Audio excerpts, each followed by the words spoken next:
जिले व ग्रामीण इलाकों की तुलना में अमरावती शहर में डेंगू के संदिग्ध व पॉजिटिव मरीजों की संख्या अधिक रहने की जानकारी सामने आई है। पता चला है कि जनवरी से अक्टूबर माह तक जिले में डेंगू के 408 संदिग्ध मरीज पाए गए, जिनमें शहरी क्षेत्र के 271 व ग्रामीण क्षेत्र के 130 मरीजों का समावेश है। साथ ही संदिग्ध मरीजों की संख्या अब 1807 तक पहुँच गई है, जिनमें ग्रामीण क्षेत्र के 947 व मनपा क्षेत्र के 807 संदिग्ध मरीजों का समावेश है। डेंगू के साथ ही चिकनगुनिया के मरीजों में भी अच्छी खासी बढ़ोतरी हो रही है और अब तक चिकनगुनिया के 86 मरीज पाए जाने की जानकारी सामने आई है।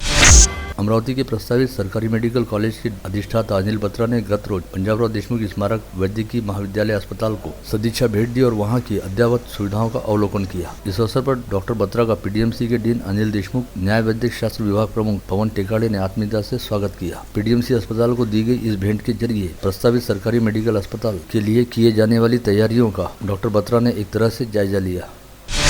चित्रा चौक से नागपुरी गेट और आगे अतिरिक्त भातकुली रोड व वलगांव रोड पेट्रोल पंप तक उड़ान पुल के निर्माण में निधि की आर्थिक बाधा दूर हो गई है। इस उड़ान पुल के अतिरिक्त निर्माण व विद्युतीकरण के लिए विधायक सुलभा खोड़के द्वारा किए जा रहे प्रयासों के बदौलत राज्य सरकार ने 10 करोड़ रुपए की निधि मंजूर की है। पता चला है कि विधायक सुलभा खोड़के द्वारा किए जा रहे प्रयासों के चलते राज्य के उप मुख्यमंत्री व वित्त मंत्री अजित पवार ने आगामी दिसंबर 2023 तक पूरक मांग के तहत 10 करोड़ रुपए की निधि उपलब्ध कराने के आदेश वित्त विभाग के मुख्य सचिव को दिए हैं।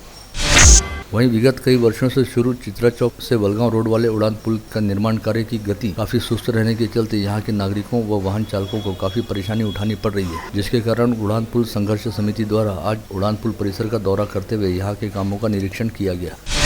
राष्ट्रीय स्वास्थ्य अभियान अंतर्गत कार्यरत अधिकारियों व कर्मचारियों को सरकारी सेवा में नियमित पदों पर सीधे समायोजित किए जाने की मांग सहित अपनी विभिन्न प्रलंबित मांगों को लेकर राष्ट्रीय स्वास्थ्य अभियान में ठेका नियुक्त अधिकारी व कर्मचारी समायोजन कृति समिति द्वारा विगत 11 दिनों से जिला परिषद के समक्ष आंदोलन चल रहा है। इस आंदोलन के 10वें दिन गत रोज कृति समिति के प्रतिनिधिमंडल ने विधायक सुलभा खोड़के को निवेदन सौंपते हुए उनके साथ अपनी विभिन्न मांगों को लेकर चर्चा की। इस समय विधायक सुलभा खोड़के ने कर्मचारियों की सभी मांगों को योग्य बताते हुए कहा कि वे इस मसले को आगामी शीतकालीन सत्र में उपस्थित करेंगी।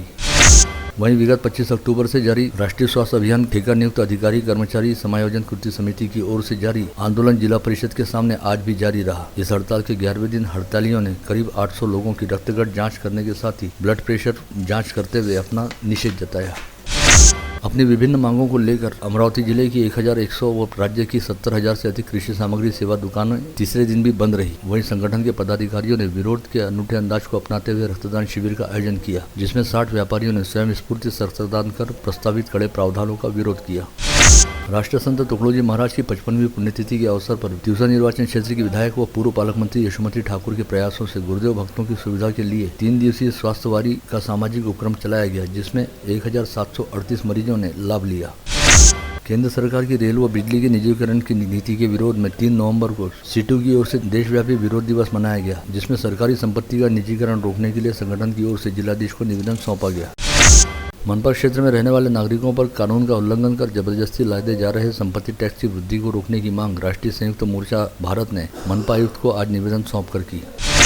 आज दोपहर शिवाजी शिक्षा संस्था के सामने सड़क पर एक बुजुर्ग व्यक्ति अचानक ही गश खाकर गिर पड़ा, जिसे डायल 112 सेवा के पुलिस कर्मियों और प्रेस फोटोग्राफरों ने सहायता करते हुए पानी और बिस्किट ला कर दिए, साथ ही अपनी इंसानियत का परिचय दिया।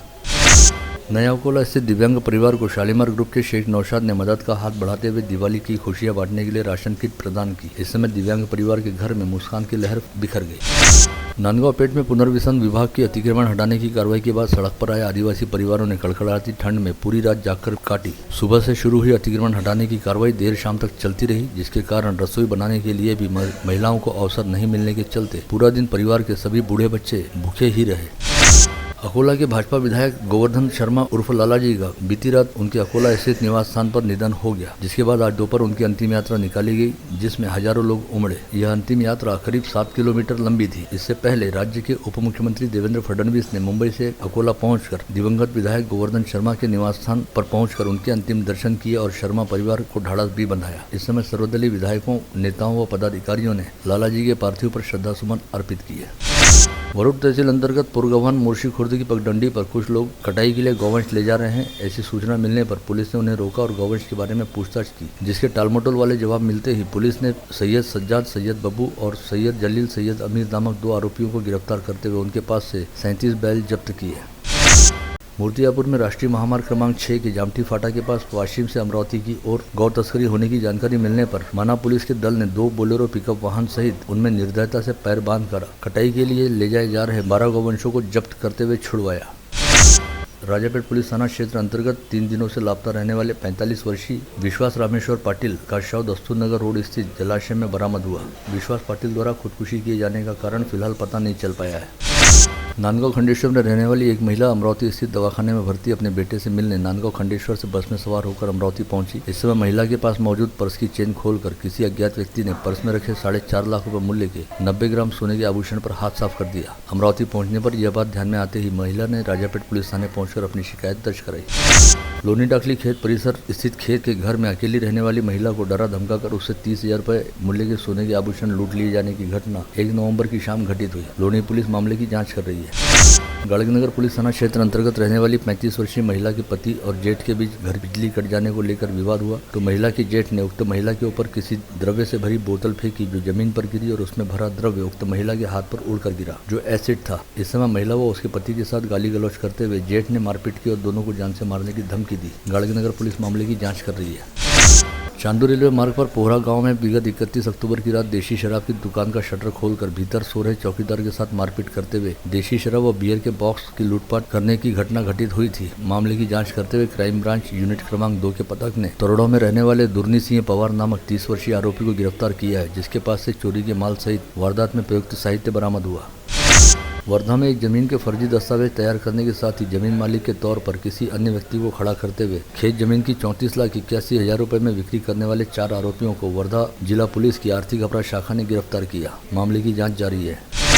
वर्धा के सेवाग्राम अस्पताल में भर्ती रहने वाले पति को कैंसर रहने की जानकारी मिलते ही उसकी पत्नी उसे दवाखाने में अकेला छोड़कर कहीं निकल गई। ऐसे में पैदाइशी तौर पर दोनों पैरों से अपंग रहने वाला वीरू लाखाजी गांव निवासी उत्तम नारनौरे जैसे तैसे अस्पताल से अपने घर पहुंचा, जहां पर उसका 15 वर्षीय बेटा फिलहाल उसकी देखभाल कर रहा है। आप देख रहे थे मंडल न्यूज बुलेटिन। हमारे चैनल को लाइक करें, शेयर करें और हाँ, सब्सक्राइब करना ना भूलें। कल होगी आपसे फिर मुलाकात, तब तक के लिए धन्यवाद।